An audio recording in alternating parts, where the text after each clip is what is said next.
বঙ্গ রাজনীতির অন্যতম একজনের নাম হচ্ছে অনুব্রত মণ্ডল।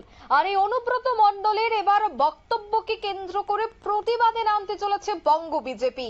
বোলপুরে আইসির মা এবং স্ত্রীকে ধর্ষণের হুমকি দিয়েছিল অনুব্রত। এই বিষয়ে এবার কিন্তু বীরভূমের বাঘ যাকে বলা হয় অনুব্রত মণ্ডল, তাকে এবার গ্রেফতারের দাবি তুলেছে বিজেপি। অনুব্রত মণ্ডলের কথার প্রতিবাদ জানিয়ে বিক্ষোভে সামিল বিজেপি। বিস্তারিত জানবো, টেলিফোন লাইনে যুক্ত হয়ে গেছে প্রতিনিধি সৌম মুখার্জি। সৌম, ঠিক কি জানতে পারছো?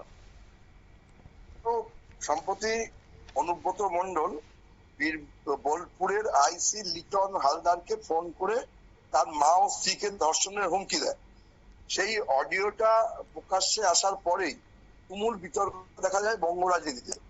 বিজেপির তরফ থেকে সঙ্গে সঙ্গে অনুব্রত মণ্ডলের বিরুদ্ধে কড়া ব্যবস্থা নেওয়ার এবং তাকে গ্রেপ্তারি করার দাবি জানানো হয়।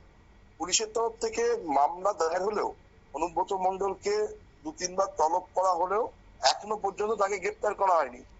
এর প্রতিবাদে সোমবার দিন বোলপুরে মাটিতে বিজেপির তরফ থেকে একটা বিক্ষোভ মিছিলে বার করা হয়েছিল। এখানে উপস্থিত ছিলেন বিরোধী দলনেতা শুভেন্দু অধিকারী, আসানসোলের বিধায়িকা অগ্নিমিত্রা পাল সহ বিজেপির বড় বড় নেতারা।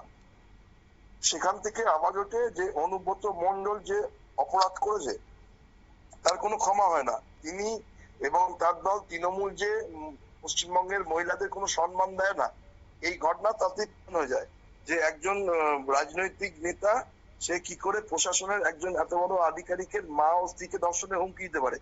যদি প্রশাসনের আধিকারিকদেরই বাড়ির লোকের মান ইজ্জত না থাকে বা তাদের রক্ষা করতে গিয়ে যদি সমস্যায় পড়তে হয়, তাহলে সাধারণ মানুষের কি হবে?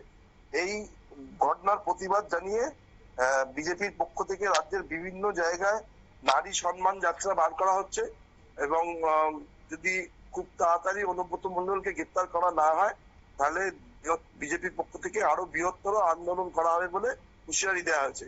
অঙ্কিতা, ধন্যবাদ। অর্থাৎ অনুব্রত মণ্ডলকে এবার গ্রেফতার করতে হবে, ধর্ষণের মতো হুমকি নাকি অনুব্রত মণ্ডল দিয়েছেন এমনটাই অভিযোগ। তাই তাকে খুব দ্রুত গ্রেফতার করা। অন্যদিকে এই বিষয়টাকে হাতিয়ার করে বিজেপি এই মুহূর্তে নারী সম্মান র্যালিরও আয়োজন করছে। বিভিন্ন জায়গায় বিক্ষোভে সামিল হয়েছে বঙ্গ বিজেপি। এখন দেখার বিষয়, যদি সে অভিযোগের সত্যতা মিলে তবে পশ্চিমবঙ্গ পুলিশ কোনো ধরনের পদক্ষেপ গ্রহণ করে কিনা এই বিষয়ে। নিয়ে নিচ্ছে ছোট্ট একটি বিজ্ঞাপন বিরতি, সঙ্গে থাকুন।